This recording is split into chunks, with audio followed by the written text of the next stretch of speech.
Kemerdekaan. Seharusnya kan kata itu membawa perdamaian, kemakmuran, tapi ceritanya beda banget di Kolombia. Di sana perjuangan heroik untuk bebas dari penjajahan malah jadi awal dari satu abad penuh konflik internal yang brutal.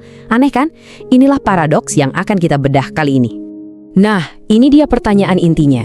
Gimana ceritanya sebuah kemenangan besar, sebuah kemerdekaan yang diraih dengan darah dan air mata justru jadi pemicu perang saudara?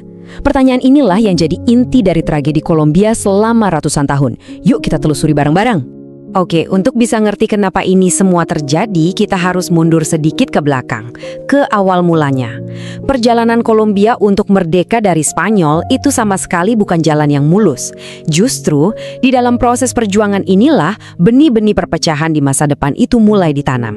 Jadi perjuangannya itu ada tahapannya. Awalnya pemberontakan itu kecil-kecil, lokal di sana-sini, jadi gampang banget buat Spanyol buat memadamkannya.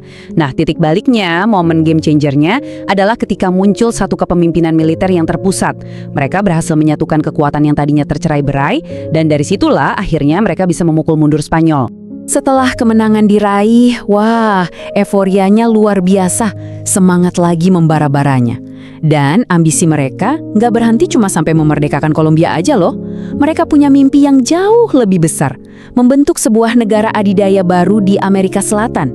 Visi raksasa ini dikenal dengan nama Persatuan Besar. Idenya itu gila banget pada masanya. Mereka mau menyatukan beberapa wilayah jadi satu negara super yang luas dan kuat. Tujuannya biar bisa berdiri sejajar, bisa menyaingi kekuatan-kekuatan besar Eropa. Coba bayangin skalanya. Ini bukan proyek main-main. Tapi ya namanya juga mimpi besar, seringkali realitasnya nggak seindah itu. Visi persatuan yang megah ini ternyata nggak bertahan lama. Disinilah titik baliknya, di mana mimpi indah itu perlahan-lahan mulai retak dan akhirnya hancur berkeping-keping. Nah, di sini kita bisa lihat kontras yang tajam banget. Di satu sisi ada visi ideal, negara kuat, bersatu, punya kekuatan ekonomi. Keren kan? Tapi kenyataannya jauh panggang dari api. Tiap daerah punya kepentingannya sendiri-sendiri, jarak antar wilayah itu jauh banget, susah nyaturnya, dan akhirnya muncul sengketa politik internal.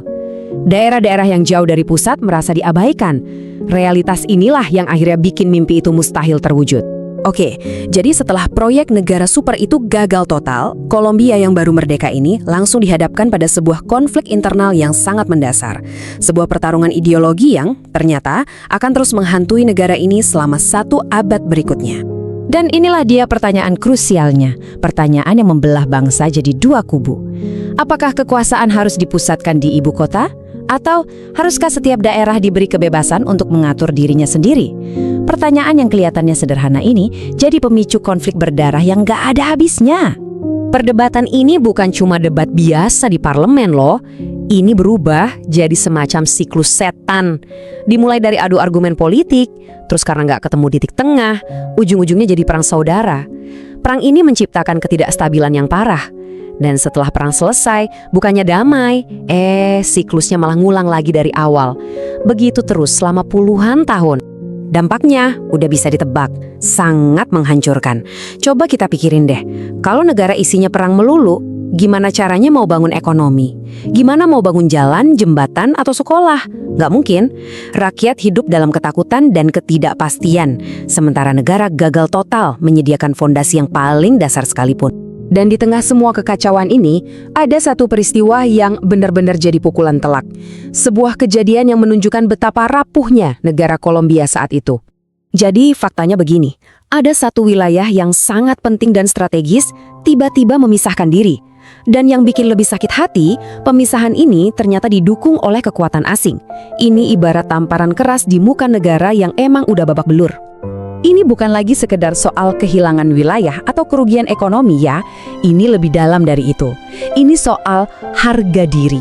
Harga diri sebuah bangsa yang terluka parah. Kepercayaan rakyat pada pemerintah yang udah tipis makin hancur lebur. Rasa frustrasi di mana-mana. Nah, dari sinilah kita bisa mulai menarik benang merahnya. Semua masalah yang terjadi di abad ke-19 ini ternyata menjadi akar dari konflik-konflik yang lebih modern di abad ke-20 yang mungkin lebih sering kita dengar. Jadi warisannya apa? Ya ini dia, Sebuah negara yang dari sananya udah lemah, rakyat yang sama sekali nggak percaya sama pemerintahnya, ketimpangan sosial yang parah banget, dan yang paling bahaya, kekerasan dianggap sebagai cara yang wajar untuk menyelesaikan masalah politik. Semua faktor ini jadi resep sempurna untuk bencana yang lebih besar di kemudian hari. Kutipan ini benar-benar merangkum seluruh cerita kita dengan sangat pas. Kemerdekaan itu ternyata cuma langkah pertama. Tanpa adanya fondasi yang kuat, tanpa persatuan dan pemerintahan yang efektif, pintu menuju kekerasan yang panjang justru terbuka lebar.